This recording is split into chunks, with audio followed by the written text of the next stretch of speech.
Selamat siang, saya hari ini bersama tamu istimewa yaitu Bapak Samuel Tarigan. Kalau aku biasa bilang adalah Bro Sam. Nama beken beliau dikenal dengan Pak Sam. Tapi aku today akan bicara dengan beliau adalah Bro Sam. Who is Bro Sam?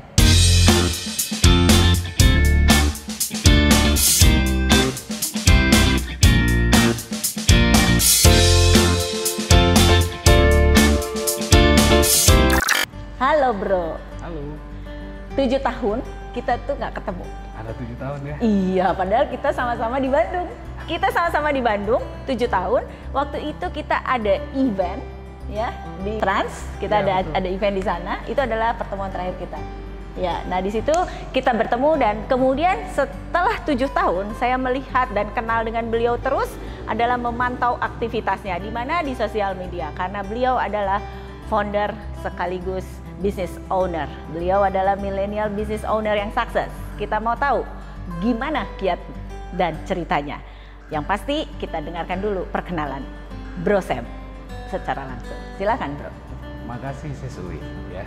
Nama saya lengkapnya Samuel Tarigan. Ya sebenarnya mau dibilang orang Bandung bisa, tapi rantau juga bisa. Kalau dari Tarigan pasti tahu ya. Nah saya besar di Bandung, tapi juga pindah pernah di kota lain, di negara lain ya. Iya.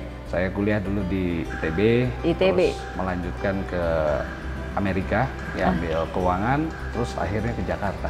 Lama saya di Jakarta dan akhirnya balik lagi di Bandung. Saya punya seorang istri, 2 anak. Wow.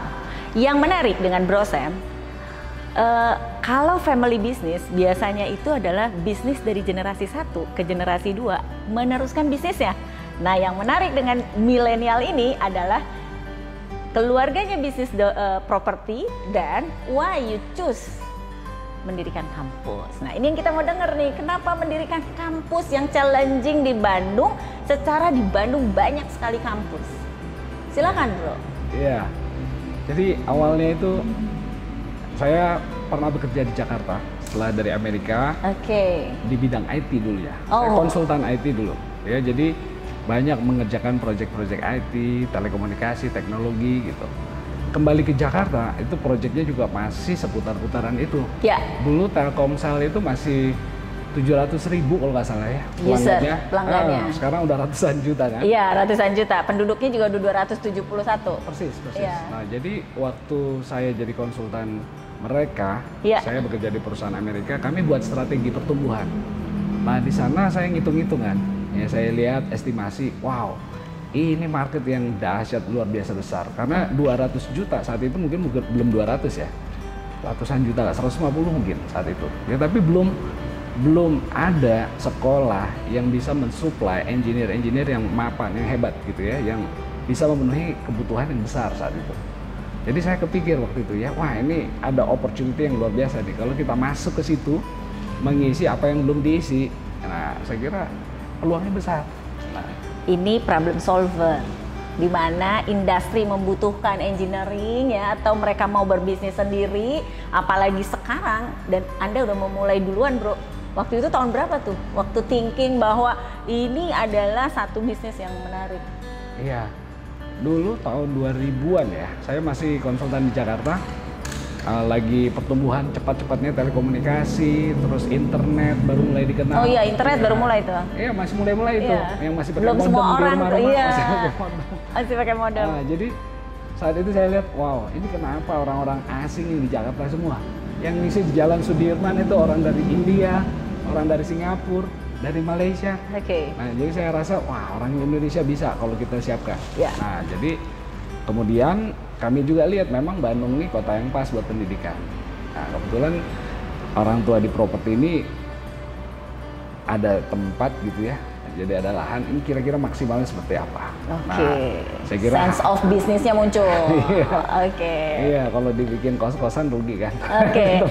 Ya, karena tempatnya ITHB ini di Jalan Dipati Ukur, di mana populasi tempat ini adalah populasi yang tertinggi. Jadi Jalan Dipati Ukur ini sebelahnya adalah Dago. Jadi artinya iconic place in Bandung. Jadi benar-benar sangat-sangat strategis. Oke, masih kita lanjut tadi, masih belum curiosity-nya tuh bangun sekolah belum nyampe nih. Nah, silakan bro, kepo soalnya kita. Ya jadi kebetulan orang tua juga dosen di ITB. Nah punya ngobrol, kok saya minat juga ya masuk ke pendidikan. Karena sebenarnya dari awalnya saya inginnya ke industri, nggak pernah kebayang masuk ke pendidikan. Ya, tapi setelah melihat potensi tersebut dan ada banyak peluang yang belum dijawab, ya saya kira nggak ada salahnya kita coba. Tempat ada, lalu karena beliau dosen ya, banyak juga teman-teman, kita ngobrol. Dedi itu dosen? Dosen di ITB dulu. Dosen, dia. Jadi kami coba deketin satu-satu, semangat. Nah, yang menarik kan Dedi dosen, tetapi juga properti. Why you nggak choose properti? Properti juga jalan soalnya. Amazing. Ya sis and bro, memang Bro Sam ini yang biasa dipanggil dengan Pak Sam adalah orang yang sangat ulet. Jadi tidak hanya duduk manis, padahal bisa memilih duduk manis tinggal menikmati fasilitas orang tua, tapi ternyata no. Ya, keren banget. Silakan lanjutkan. Iya, jadi saya punya cita-cita sebenarnya bisa independen. Ya. Kita walaupun katakanlah ada kesempatan untuk meneruskan, tapi saya melihat ada juga kesempatan untuk melakukan yang baru, yang ada legacy lah istilahnya gitu. Legacy. Catat ya, milenial ya. Ada jejak kita pernah tinggal di jejak bumi rekam. Ini gitu. Keren. Jadi saya lihat coba bikin pendekatan kampus yang beda. Memang Bandung sudah banyak, tapi saat itu kalau bicara swasta ya, yang namanya IT dulu belum ada yang strong. Belum ada yang strong. Nah, saya coba lihat, telco, IT, internet, multimedia pada saat itu masih disebut telematika ya, telecommunication, media, information technology itu lagi booming. Nah, kami masuk di sana. Kami masuk di situ. Saya fokus di bidang itu dan ya syukurnya sampai sekarang bisa diterima gitu ya. Memang kebutuhannya ada dan lulusannya juga cepat sekali diserap. Jadi itu yang membuat juga kampus ini bisa berkembang sampai sekarang. Saya sering lihat bahwa lulusannya kampus ITHB banyak sekali nggak hanya diserap di Indonesia, tetapi juga di Asia bahkan di dunia ya. Nah itu sharing dong, mereka begitu bangga. Anak teman saya juga ada tuh. Oh iya? Iya, jadi dia bilang itu ada dapat facility dan kerjasama ya kalau nggak salah ya. Silakan disampaikan agar barangkali ada pemirsa yang memang pengen tiba-tiba terinspiring ingin seperti Dr. Sam, silakan. Ya, jadi waktu saya di Amerika Serikat, saya kan kerja di konsultan, ya. Saya heran kenapa dulu dikirim training namanya SAP. Saya ingat SAP itu waktu saya pas mau berangkat ke Amerika itu saya dulu kerja di Jakarta namanya IBM, tahu ya? Tahu banget, komputer yang PC yang gitu ya, tahu. Gede. Iya gede, Nah, bos-bos saya dulu di sana tuh rebutan, ya mereka seolah-olah malah bersaing, mereka ingin dikirim untuk training SAP. Nah saya cuma dengar aja, itu apa gitu. Tapi tetap berangkat. Saya ke Amerika ambil finance, ingin masuk ke dunia keuangan. Sebelum lulus udah direkrut di sana itu memang agresif sekali. Anak-anak tuh dipersiapkan untuk karir tuh hari pertama kuliah. Jadi bukan udah mau lulus baru mikir mau ngapain. Jadi saya dulu ingat kok di Indonesia waktu saya kuliah di kampus saya dulu ya gitu memang udah lulus baru kita next step-nya apa nih. Iya. Nah itu terlambat. Nah kalau di Amerika Serikat mereka siapkan hari pertama kuliah justru karena saya ambil keuangan ya, saya pikir akan belajar accounting, finance, ya seputaran itu. Tapi ternyata enggak. Ya mereka ajarkan how to market yourself itu yang pertama. Untuk mengerti job market itu kayak apa. Nah singkat cerita karena sudah disiapkan, sekolah itu kan 2 tahun ambil master. Tahun pertama baru 1 tahun sekolah itu sudah direkrut. Nah gitu. Ya, jadi oleh perusahaan konsultan ya saya mungkin sebut nggak apa-apa namanya Ernst & Young ya, itu perusahaan. Siapa yang nggak tahu Ernst & Young? Ya. Tapi saya kan bukan accountant, ya, jadi masuk ke cabang manajemennya. Rupanya mereka sedang rekrutmen besar-besaran untuk SAP. Wow. Gitu. Jadi saya kerjakan SAP beberapa tahun sampai ke Jakarta. Setelah kerja di Amerika, Jakarta masih kerjakan itu. Nah, baru saya pindah ke perusahaan lain ya, namanya dulu Booz Allen Hamilton, itu strategis untuk Telkomsel saat itu. Nah, jadi kawin IT, exposure ke IT sama telco, klien kami dulu kebanyakan telco. Ya, jadi saya lihat peluangnya ini memang besar. Nah, setelah kampus ini jalan, saya coba mikir kira-kira nilai tambahnya apa nih kepada mahasiswa kita. Nah, kita coba ketok pintu aja, ketok pintu yang namanya SAP. Oke. Nah, ini rada-rada nekat karena kita kan baru. Iya benar-benar, makanya itu yang juga saya curious. Kenapa dari properti yang dilihat dari kecil juga properti muncullah ke, kalau memang suksesnya di properti ya common lah ya, karena kan ada ceritanya. Tapi ini sesuatu yang baru loh, pendidikan gitu. Nah itu tadi menarik. Jadi masuknya SAP terus? Ya, jadi kita itu kan perusahaan Jerman. World class lah ya. World class. Kita masih kecil, belum dikenal, baru berdiri. Nah, kami coba ketok pintu aja, kira-kira bisa nggak kerja sama kampus kami, kita siapkan anak-anak yang punya skill SAP dan memenuhi kebutuhan yang memang saya tahu banyak saat itu. Terus, karena saya udah pernah kerja di situ dan surprisingly mereka oke sekali, mereka sambut. Oh, wow. Bahkan kita bisa kerjasama sampai level Asia Pasifik. Oh, wow. Jadi kita pakai fasilitas sekarang ini, contoh server anak-anak yang mereka pakai, ini musim online ya, anak-anak kan di rumah pakai laptop nih, mereka dapat hak untuk akses langsung sampai ke Australia. Keren banget. I love you, Bro Sam. Keren banget. Apa kiat Bro Sam sukses di bisnisnya bahkan menjadi pionir? Yang pertama adalah membaca peluang, knowing the market, ya kan? Kedua, confidence levelnya is a very strong. Nah, kita belum dengar yang ketiga. Yang ketiga pasti ada pertanyaan aku yang lebih curious adalah bagaimana ketika kita sudah kerja sama worldwide, either kita tadi Bro saya bilang kecil, tapi akhirnya menjadi siapa yang nggak kenal ITHB gitu ya, nggak cuma di Bandung, tapi ya tadi udah mendunia. Itu bagaimana mempertahankan competitive advantage-nya biar sustain. Nah ini kita perlu dengar juga. Kan kalau ngebangun dan sukses, terus so what next? Nah sekarang adalah how to manage your sustainable competitive advantage. Silakan. Ya. Saya lanjut sedikit yang tadi ya. Oke, ternyata seru nih. Iya, anak-anak yang SAP ini rupanya banyak sekali dicari di project nggak hanya di Indonesia. Oke. Nah, itu yang membuat pintu mereka ini kemana-mana. Sekarang lulusan kita di Amerika ada ngerjakan SAP Oracle, di Eropa, di Malaysia itu sampai 88 orang.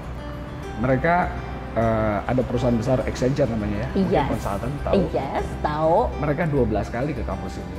12 wow. kali dari itu ya Southeast Asia office. Jadi bukan dari Jakarta. I'm always wow and wow again.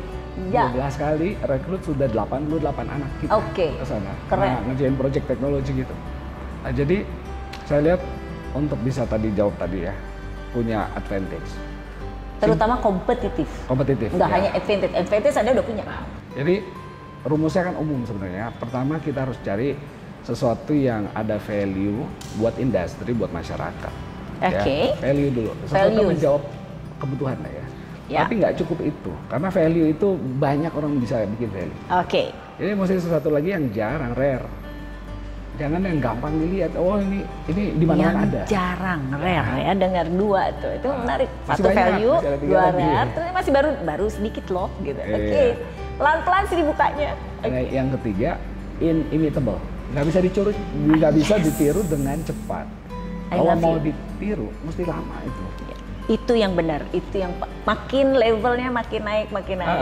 Ada value, nggak lazim, nggak lazim, nggak bisa ditiru lah ya, atau susah ditirunya, need time lah ya. Oke, yang keempat, non substitutable. Nggak bisa ditukar sama yang lain. Kalau orang bisa SAP, nggak bisa bilang saya bisa C++, itu beda. Nggak common lah ya. Itu beda. Jadi kalau Five Potter itu udah analisa udah selesai. Karena apa? Udah nggak ada kompetitor nih. Karena kita beda. Sendiri. Gitu. Sendiri, yes. Jadi market akan depending kepada kita. Oke. Yang kelima. Yang kelima adalah exploitable. Sesuatu yang memang kita bisa lakukan, kita bisa keluarkan, kita bisa exploit. Nah, jadi saya kira itu rumus saya dari dulu. Oke, kita ulangi ya. Biar yang pemirsa tadi tiba-tiba baru di tengah jalan nonton ya, kita mau dengarkan. Yang pertama Pak Sam. Value for customer. Value customer. Ya. Setelah itu rare. Jarang dan langka, rare. Ya. Yang ketiga. Inimitable. Inimitable artinya susah diikuti oleh orang lain. Oke ya. Kemudian non substitutable. Non substitutable artinya kita nggak ada lagi orang depending to us. Iya, kan? Jadi nggak bisa diganti dengan yang lain. Iya, Dan yang karena terakhir, depending pastinya. Membuat ketergantungan. Ini adalah ketergantungan yang positif, bukan ketergantungan yang negatif. Keren banget. Satu lagi agar kita wow-nya lengkap. exploitable. Exploitable. Maksudnya bahwa semua orang tuh bisa melakukan, tapi dikunci dengan nilai ketiga dan keempat. Keren banget. Jadi kayaknya memang kita perlu event berikutnya level 2 dengan Bro Sams ini membuat aku wow-nya sekali lagi lebih dari 10. Wow, dan aku bilang I love you. Bayangin kalau banyak sekali orang Indonesia yang creative thinking dan smart seperti Dr. Sam, itu akan membuat banyak hal terjadi di bumi Indonesia kita. Keren banget ya, keren banget. Nah, kemudian tadi kan sudah bagaimana ngebangun pendidikan yang totally nggak gue banget gitu, nggak bro banget kan. Terus yang kedua, ternyata bagaimana competitive advantage-nya agar sustain, itu ada sustainable competitive advantage, ada 5 tips yang dilakukan beliau dan wow, saya nggak akan ulangi, pastinya Anda simak lagi video kita, kembali dimundurkan, maka Anda akan tahu apa aja tipsnya. Nah, kemudian yang ketiga, saya mau tanya nih yang berikutnya ya, yang karena apa? Karena banyak sekali sekarang worldwide, tadi udah. Nah, apa ketika Anda nampaknya sangat serius gitu ya, sangat serius. Tapi dipandu dengan, dikombinasi dengan perjalanan Anda keliling dunia. Ternyata perjalanan keliling dunia aku lihat nggak cuman main loh, ya kan? Apa sih yang Anda analyze di setiap perjalanan holiday Anda? Kalau aku bilang holiday, tapi di sisi itu Anda tuh melakukan sesuatu yang sebenarnya nggak holiday juga. Bener nggak sih? Atau aku salah lihat? Sebenarnya holiday. Holiday totally. Soalnya sampai meriset waktu di Hong Kong ada cerita, ya kan, di China lu lihat ada desa apa. Iya. You kan bikin jadi di luar. Bro Sams ini holiday-nya belajar sih ya. Kebalik, belajarnya holiday. Jadi kalau kita bilang totally holiday kata Bro Sams, kata kita no. Karena apa? Holiday-nya beliau belajar kita. Nah, itulah yang menarik. Barusan dibilang totally holiday, tapi my analysis adalah holiday with research. Keren banget ya, begitulah orang pintar. Nah, berikutnya. Kira-kira, bukan kira-kira lagi, aku melihat Bro Sam ini bareng Pak Jokowi. Iya kan? Oh. Nah, prestasi apa lagi? Keren banget ya, sampai orang nomor 1 di Indonesia berdampingan bersama Bro Sam gitu ya. Pasti ada sesuatu, apalagi kan universitas di Indonesia kan lebih dari 3.000. Benar nggak sih? Iya. Jumlah lengkapnya tuh 3.000 berapa tuh? 4.000 something. Oh, sekarang udah 4.000 something dan hanya beberapa orang berdampingan bersama Pak Jokowi. Iya. Ceritain dong sama kita. Oke. Jadi itu pertemuan di Bali. Oke. Pas event apa tuh, Bro? Jadi ada event rektor se-Indonesia dikumpulkan. 4.000 rektor semuanya dikumpulkan. Oke, 4.000 semua dikumpulin. Pimpinan perguruan tinggi ya. Ada rektor, kan ada juga disebut direktur, ketua. Tapi 4.000 diundang semua di Bali waktu itu.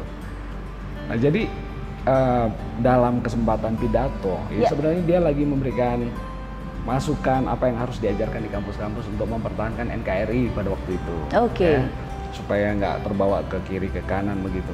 Nah, tetapi dia waktu itu juga sampaikan kenapa ya kampus-kampus ini nggak menjawab masalah yang nyata-nyata. Misalnya masalah logistik di Indonesia belum ada sekolahnya. Oke, ya benar, nggak ada.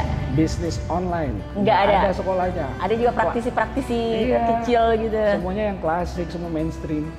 Terus kalau memang ada coba angkat tangan. Ya angkat tangan. Emang kita jalan. Kita udah mulai logistik online bisnis setahun sebelum beliau komplain. Supply chain management ya. Jadi Keren kita banget. diundang maju ke depan. One step ahead ya. Ya, jadi itu dia. Saya kira kecepatan kita untuk meresponi sesuatu yang memang sudah jelas sebenarnya. Saya pernah lihat yang mendirikan Facebook itu pernah cerita loh. Oke. Dia bilang gini, waktu pidato di kalau nggak salah wisuda Harvard, dia diundang kan. Dia ngomong gini, itu peluang waktu bikin sosmed, dia lihat Facebook itu semua orang tahu jelas, semua orang perlu. Dan dia hanya seorang anak yang ada di dorm. Ya, ada di dorm. Aku tahu. Dia bilang gini, siapa saya lah, kan udah ada Google, udah ada Amazon, udah banyak yang hebat-hebat. Yes. kalau nggak salah gitu ya, udah ada lah yang besar-besar, mungkin Microsoft lah zaman itu. Iya emang. Dia bilang nyatanya nggak dibikin tuh sama orang-orang. Dia yang mulai dan dia yang dapat. Nah jadi pesan itu juga kena di mungkin sama cara berpikirnya ya. Masalah itu banyak yang nyata di Indonesia, masalah logistik, masalah supply chain, jurusan online bisnis, digital marketing, martech sekarang istilahnya marketing teknologi itu belum berbunyi di sini. Orang baru pasang toko di toko online udah merasa go online ya. Padahal kan kalau kita lihat di luar itu sudah pakai teknologi yang jauh, kecerdasan buatan, machine learning, recommender system, apalagi wah ada banyak yang baru-baru. Nah, ternyata revolusi industri 4.0 dengan adanya artificial intelligence, adanya robotik, terus augmented reality. Nah, itu semua ternyata dan masih banyak lagi itu semua terentertain oleh Brosem, menjadikan satu persatu bidang studi yang ada di Citi. Sehingga going to society 5.0 seperti Jepang yang sudah mulai di 2017 itu akan nampaknya mulai di kampus ini. Jadi menarik banget, memang futuristic, Anda televisioner, young people as a business owner dan inspiring for others. Jadi memang sangat keren dan aku kembali lagi bilang wow, aku kembali bilang love you Brosem ya. Yang terakhir, berikan pesan buat bangsa Indonesia ini dan dengan bagaimana dengan pendidikan yang dibangun oleh Anda, terus juga pesan terhadap pemuda-pemuda Indonesia karena you are masih youngest ya, sebagai milenial Anda menjadi pebisnis yang sukses di bidangnya yang dirintis oleh Anda sendiri dan bahkan dengan 5 kunci suksesnya tadi itu adalah sangat keren. Silahkan Brosem. Iya, buat generasi muda ya. Ini musim pandemi banyak orang berpikir ini trouble, masalah. Saya kok lihatnya kesempatan besar sekali. Masyarakat transisi, kebiasaan kerja, belajar. Kita ikuti. Perubahan itu selalu adalah kesempatan. Oke. Nah, siapa yang ambil manfaat dari perubahan, dialah yang mendapatkan manfaat terbesar. Kenapa? Sebenarnya kekayaan atau wealth ya, potensi kekayaan itu kan nggak ada yang berkurang. Dengan ada virus ini masih di situ. Tapi bisa berpindah tempat dari yang bisa beradaptasi ya, itu dari yang tidak bisa kepada yang bisa beradaptasi. Jadi buat saudara-saudara yang mungkin adik-adik ya yang masih muda, coba lihat peluang sekarang. Kalau kalian misalnya menguasai teknologi, contoh aja ya, kebetulan kita juga kelasnya sudah online semua. Itu kelas online di mana-mana bisa. Kalau di luar negeri, tapi kelas online kita juga di Indonesia sudah mulai ada yang memulai ya. Dan kalau kita punya skill di bidang teknologi tadi yang revolusi industri 4.0 itu betul-betul peluangnya terbuka, dahsyat, dan itu global. Gitu. Jadi contohnya ada banyak sekarang anak muda Indonesia bisa kerja dari rumah, mendapat penghasilan dolar, mendapat penghasilan euro, mengerjakan proyek di Eropa dan dia tetap aman di kamarnya di sini, nggak kena virus, nggak kena apa. Ya. Jadi tetap semangat untuk belajar, itu kuncinya. Iya, menarik. Industri atau industri pendidikan ini adalah jurusan yang memang menuju menghadapi era industri 4.0 yang memang secara langsung Indonesia masih baru mau menapak rasanya. Walaupun negara lain sudah menapak, kita baru mau mulai menapak. Sehingga nanti kita akan ada webinar bersama Brosem mengupas tuntas lebih dalam lagi, dan itu kita akan announcement di banyak sosial media kita. Saya dan Brosem kita akan bikin webinar ya khusus ini. Karena apa? Karena kita ingin semua anak bangsa ini makin cepat mengadop teknologi dan memudahkan kita semua melakukan banyak karya di masa sekarang dan masa depan. Terima kasih Brosem, you are inspiring. Terima kasih. Salam. Thank you semuanya.